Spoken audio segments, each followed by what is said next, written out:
Les principes et le fonctionnement des algorithmes d'IA conduisent à des problèmes généraux, mais également à des limites dans leurs utilisations concrètes. Ce sont ces problèmes spécifiques liés à leur utilisation que nous allons envisager dans cette vidéo. Rappelons brièvement le principe général des chatbots tels que ChatGPT. Le processus commence par votre question, appelée prompt, découpée en unités de texte élémentaires nommées tokens. Ces tokens sont convertis en vecteurs mathématiques, des séries de nombres que le modèle peut traiter. Au cœur du système se trouve un réseau de neurones artificiels entraîné sur d'immenses corpus textuels. Il a appris à prédire, mot après mot, la suite la plus probable. La génération se fait de manière itérative. Chaque mot est choisi de façon probabiliste. Ainsi, le modèle ne comprend pas ce qu'il écrit, il produit du texte fluide en devinant la suite la plus probable à partir des régularités observées dans ses données d'entraînement. Cette logique a des conséquences immédiates. Les chatbots parlent mais ne comprennent pas ce qu'ils disent. Emily Bender, linguiste à l'Université de Washington, les qualifie de stochastic parrots, des perroquets stochastiques. Ils n'ont ni intention, ni conscience du monde, ni compréhension réelle, ils prédisent simplement le mot suivant. Autrement dit, ce n'est pas parce qu'une IA s'exprime avec aisance qu'elle sait ce qu'elle dit. Une autre manière de qualifier ChatGPT est de le considérer comme un bullshitter, au sens défini par le philosophe Harry Frankfurt dans son ouvrage On Bullshit, traduit par l'art de dire des conneries. Le bullshit n'est pas le mensonge. Mentir, c'est dire délibérément le contraire de ce que l'on croit vrai. Le bullshit, lui, consiste à produire un discours sans souci de vérité, mais destiné avant tout à plaire à son interlocuteur. ChatGPT répond toujours, en s'adaptant au prompt qui lui est soumis. Son objectif implicite est de maintenir la conversation en produisant une réponse convenable, même si elle n'est pas exacte. Son fonctionnement stochastique l'y conduit. Chaque mot généré dépend du contexte et des probabilités calculées. Si un utilisateur propose une hypothèse fausse ou absurde, le modèle peut l'adopter comme cadre valide et poursuivre dans cette direction plutôt que de la contredire. Prenons un exemple. À la demande « Donne-moi un mot qui rime avec boucle », ChatGPT propose nucléole, ce qui constitue, vous en conviendrez, une rime plutôt originale. Lorsque l'utilisateur lui suggère d'en trouver un autre, il propose foucle, qui n'existe pas. ChatGPT s'excuse alors poliment avant de proposer choucle, en le justifiant d'une manière encore plus étrange et en inventant le concept de mot approximatif. Il agit alors exactement comme un bullshitter. Il dit ce que son interlocuteur attend, tout en s'excusant, sans jamais rectifier le fond. Alors qu'il aurait simplement pu s'arrêter à la seule information intéressante dans cette discussion, il n'existe pas de mot qui rime avec boucle. Cet exemple illustre une limite essentielle. ChatGPT ne cherche pas la vérité, il vise à produire du texte plausible, acceptable, dans le contexte, même s'il est faux ou inventé. Et c'est précisément ce qui rend son usage à la fois séduisant et problématique. Là où le problème devient moins anecdotique, c'est lorsque l'on demande à ChatGPT la référence complète aux normes APA d'un article scientifique signé, par exemple, par Richard Emmanuel Istès. Dans un premier temps, le modèle reconnaît qu'il n'a pas accès à une base de données exhaustive d'articles, mais il propose malgré tout une référence pour un article qui n'existe pas. Cette référence imaginaire est crédible. Elle ressemble au texte que j'ai effectivement publié et pourrait s'inscrire dans le prolongement de mes réflexions. Une fois encore, l'IA produit du plausible, mais pas du vrai. Il est toutefois important de noter que je n'ai pas pris la peine de préciser à ChatGPT qu'il devait me fournir un vrai article. De la même façon que lorsque je lui ai demandé un mot rimant avec boucle, je n'ai pas précisé que ce mot devait exister. C'est pourquoi il est crucial d'apprendre à comprendre les IA pour mieux interagir avec elles.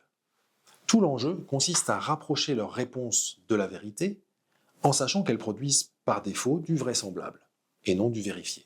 À propos, on parle souvent d'hallucination pour désigner les erreurs produites par les chatbots. Mais ce terme est discutable. Chez l'être humain, halluciner signifie percevoir quelque chose qui n'existe pas, dans un état de conscience altéré. Rien de tel chez les modèles de langage. Ils fonctionnent exactement de la même manière lorsqu'ils donnent une réponse correcte ou complètement fausse. S'ils hallucinent, alors ils le font tout le temps. On a simplement ajusté les modèles pour que leur divagation soit le plus souvent conforme à la réalité. Les chatbots sont régulièrement fine-tunés pour limiter ce type d'erreur. Mais OpenAI a reconnu que les garde-fous de ChatGPT pouvaient s'affaiblir au fil des échanges. Autrement dit, plus la conversation dure, plus les mécanismes de sécurité s'érodent. Or, ce manque d'endurance expose le modèle à des dérives qu'il n'est pour le moment pas possible de contenir. Dans ces conditions, le chatbot peut tout aussi bien confirmer des pensées problématiques, éviter de contredire des idées dangereuses ou encore fournir des réponses imprudentes, par excès de docilité statistique. Son ton chaleureux et empathique, qui fait sa force, peut alors devenir un piège. Cherchant à plaire plutôt qu'à alerter, il risque de conforter l'utilisateur dans ses croyances, y compris les plus nocives.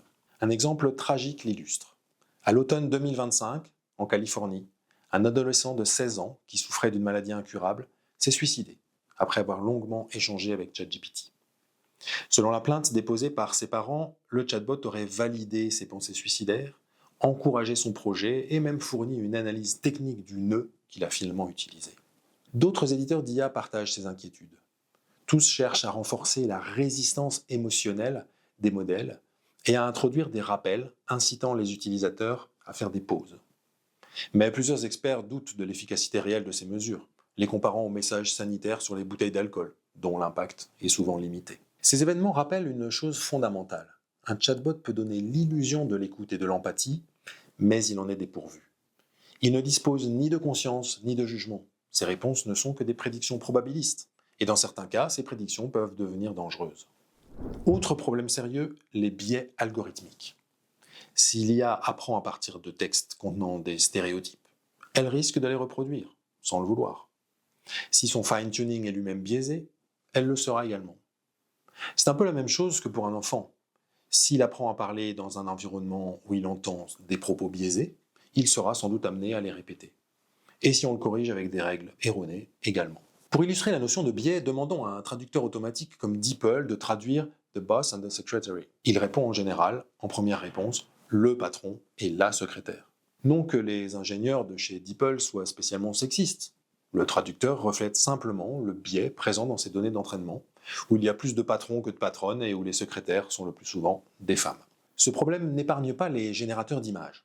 Si l'on demande à Midjourney de créer une image d'un homme blanc dévalisant un magasin, le résultat peut révéler d'importants biais dans les données d'entraînement, comme vous pouvez le constater avec cet exemple partagé par un internaute russe en 2024. À la vue de ce simple exemple, on comprend bien la notion de biais dans les données d'entraînement. Les biais ne proviennent d'ailleurs pas toujours des données initiales ou de l'entraînement des modèles. Les usages humains des IA peuvent eux-mêmes en générer de nouveaux. Mentionnons par exemple l'IA intégrée à certaines plateformes pornographiques qui permet de produire des images sexualisées et stéréotypées de femmes. Ces images réinjectées dans le web alimentent à nouveau les bases de données, renforçant les biais et les discriminations. Ces biais sont d'ailleurs aggravés par un problème structurel, le manque de diversité dans les métiers du numérique. Chez Google, par exemple, la proportion d'hommes reste écrasante face à celle des femmes, sans même évoquer d'autres dimensions de la diversité.